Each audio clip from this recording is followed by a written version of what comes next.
ಒಂದು ಊರೊಳಗೆ ಒಬ್ಬ ರಾಜ ಇದ್ದಂತ. ಆ ರಾಜ ಒಂದ್ಸಲ ಕಾಡಿನೊಳಗೆ ಸಂಚಾರ ಮಾಡ್ಕೊತ ಹೊಂಟಿದ್ದಂತ. ಹೋಗ್ಬೇಕಾದ್ರೆ ಅವ್ನು ಭಾಳ ನಿರಾಶೆ ಆಗ್ತೈತಂತ. ನೀರು ಎಲ್ಲಿ ಹುಡುಕೋದು ಅಂತ ಎಲ್ಲ ಕಡೆ ಹುಡುಕಾಡತ್ತಿತ್ತಂತ. ನೀರು ಎಲ್ಲಿ ಸಿಗ್ತೈತಿ ಅಂತ. ಆದ್ರೆ ಕಾಡಿನಾಗ ಎಲ್ಲೂ ನೀರು ಇರಲಿಲ್ಲಂತ. ಸಡನ್ಲಿ ಏನು ಮಾಡ್ತಾನೆ ಇವ, ಎಲ್ಲ ಮ್ಯಾಗಿಂದ ಒಂದೊಂದು ಹನಿ ನೀರು ಬೀಳಾತಿತ್ತಂತ. ಇವ ಮಾಡ್ತಾನೆ, ಎಲ್ಲ ಎಲಿ ಗಿಲಿ ಜೋಡಿಸಿ ಒಂದು ಸ್ವಲ್ಪ ಬುಟ್ಟಿದಾರ ಹಿಂಗೆ ಮಾಡ್ತಾನೆ. ಮಾಡಿ ಅದ್ರ ತೆಳಗೆ ಇಡ್ತಾನಂತ. ಒಂದು 5 ನಿಮಿಷ ಕುಂಡಿರ್ತಾನು. ನೀರು ತುಂಬಲಿ ಅಂತೇಳಿ ಒಂದೊಂದು ಹನಿ ಬೀಳಾತಿತ್ತಂತ. ನೀರು ತುಂಬಲಿ ಅಂತ ಕುಂತಂತ ಕಾಯ್ಕೊಂತ. ನೀರು ಕುಂತಂತ ಅಷ್ಟೊತ್ತಿಗೆ ಅಲ್ಲಿಂದ ಒಂದು ಗಿಳಿ ಹಾರು ಬಂತಂತ.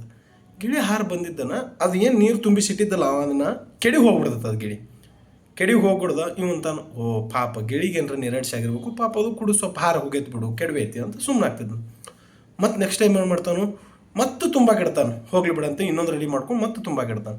ಮತ್ತು ಇನ್ನೇನು ತುಂಬ್ತದಂದ್ರು ಮತ್ತು ಗಿಳಿ ಬಂದಿದ್ದನ ಮತ್ತು ಕೆಡಗೆ ಹೋಗ್ಬಿಡ್ತೈತೆ. ರಾಜ ಸಿಕ್ಕ ಹೊಟ್ಟೆ ಸಿಟ್ಟು ಬರ್ತದೆ. ನಾನು ನಿರಾಶೆಗಾಗಿ ಏನು ಮಾರಾಯ ನೀರಿಲ್ಲ ಅಂತ ನಾ ತುಂಬಿಸಿಡಾತೀನಿ, ಈ ಗಿಳಿ ಬಂದು ಯಾಕೆ ಕೆಡವಾತಿದ್ದು ಅಂದವನ ಸಿಟ್ಟು ಬಂದು ಚಾಕು ಹೊತ್ಕೊಂಡು ಕೊಂದು ಬಿಡ್ತಾನೆ ಗಿಳಿ. ಅವಾಗ ಗಿಳಿ ಸತ್ತು ಹೋಗ್ಬಿಡ್ತೈತಿ. ಮತ್ತು ಗಿಳಿ ಸತ್ತು ಹೋದ್ಮೇಲೆ ಮತ್ತು ಅವ್ನು ಕೆಲಸ ಮಾಡ್ತಾನೆ, ಮತ್ತು ತೊಗೋತಾನು, ಮತ್ತು ತುಂಬ್ಸಾಕಿಡ್ತಾನೆ. ಸಡನ್ಲಿ ಏನಾಗ್ತೈತೆ ಅವಂಗೆ, ಆ ಗಿಳಿ ಕುಂದಿರ್ತಾನಲ್ಲ ಗಿಡದಾಗ, ಸಡನ್ಲಿ ಏನಾಗ್ತೈತಿ, ಮ್ಯಾಗ ನೋಡಲ್ಲ ಒಂದ್ಸಲ ಅಂದ್ರೆ ಮ್ಯಾಗ ನೋಡ್ತಾನು. ಆ ಹನಿ ನೀರು ಅಲ್ಲೊಂದು ದೊಡ್ಡ ಹಾವು ಮಲ್ಕೊಂಡಿತ್ತಂತ. ಆ ಹಾವಿನ ಬಾಯಿ ಒಳಗಿಂದ ಬೆಳಾದಿತ್ತಂತ. ಅವಾಗ ಅವ್ನು ಗೊತ್ತಾದಂತು, ಅಯ್ಯೋ ಪಾಪ ಈ ಗಿಳಿ ನಾನು ಉಳಿಸೋ ಸಂಬಂಧ ಅದು 2-3 ಸಲ ಕೆಡುತ್ತು, ಆದ್ರೆ ನಾನು ಇದನ್ನು ತಪ್ಪು ತಿಳ್ಕೊಂಡು ಸಾಯಿಸ್ಬಿಟ್ನಿ ಅಂಥೇಳಿ ಪಶ್ಚಾತ್ತಾಪ ಆಗಕತ್ತಂತ. ಹಂಗೆ ಯಾವಾಗಿದ್ದರೂ ನಾವು ನಮಗೇನೋ ಒಂದು ಸಿಟ್ಟು ಬಂದೈತಿ, ಏನೋ ಒಂದು ತ್ರಾಸ ಆಗತೈತಿ ಅಂದಾಗ ಒಂದು 5 ನಿಮಿಷ ಕುಂತು ವಿಚಾರ ಮಾಡ್ಬೇಕು. ಆ ಸಿಟ್ಟಿನಾಗ ತಗೋ ನಿರ್ಧಾರಗಳಿಂದ ನಮ್ಮ ಲೈಫ್ ಪೂರ್ತಿ ರಿಗ್ರೆಟ್ ಆಗುವಂಥ ಕೆಲಸ ನಾವು ಮಾಡತ್ತೇವನ, ಚಲೋದು ಮಾಡತ್ತೇವಿಲ್ಲೋ, ಕೆಟ್ಟ ಮಾಡತ್ತೇವಿಲ್ಲೋ, ಏನು ನಮ್ಮ ಲೈಫ್ ಪೂರ್ತಿ ರಿಗ್ರೆಟ್ ಆಗುವಂಥ ಯಾವ ಕೆಲಸ ಮಾಡಕ್ಕೆ ಹೋಗ್ಬಾರ್ದು.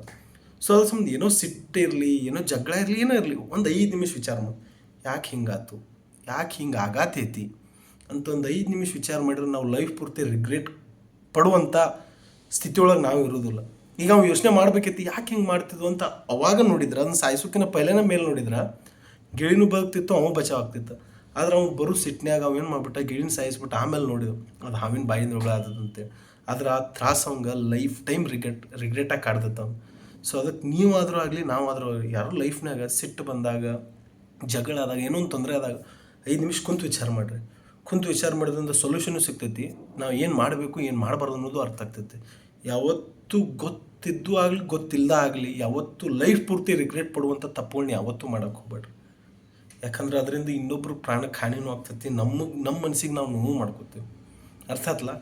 ಇನ್ನೊಂದು ಸಲ ತಪ್ಪು ಮಾಡ್ಬೇಕಾದ್ರೆ ಸಿಟ್ನಾಗಿದ್ದಾಗ 5 ನಿಮಿಷ ಕುಂತು ಯೋಚನೆ ಮಾಡಿದ್ರೆ ಆಮೇಲೆ ಮುಂದಿನ ಹೆಚ್ಚಿಬಿಟ್ರಿ. ಜೈ ಶ್ರೀರಾಮ್, ಜೈ ಜೈ ಶ್ರೀರಾಮ್.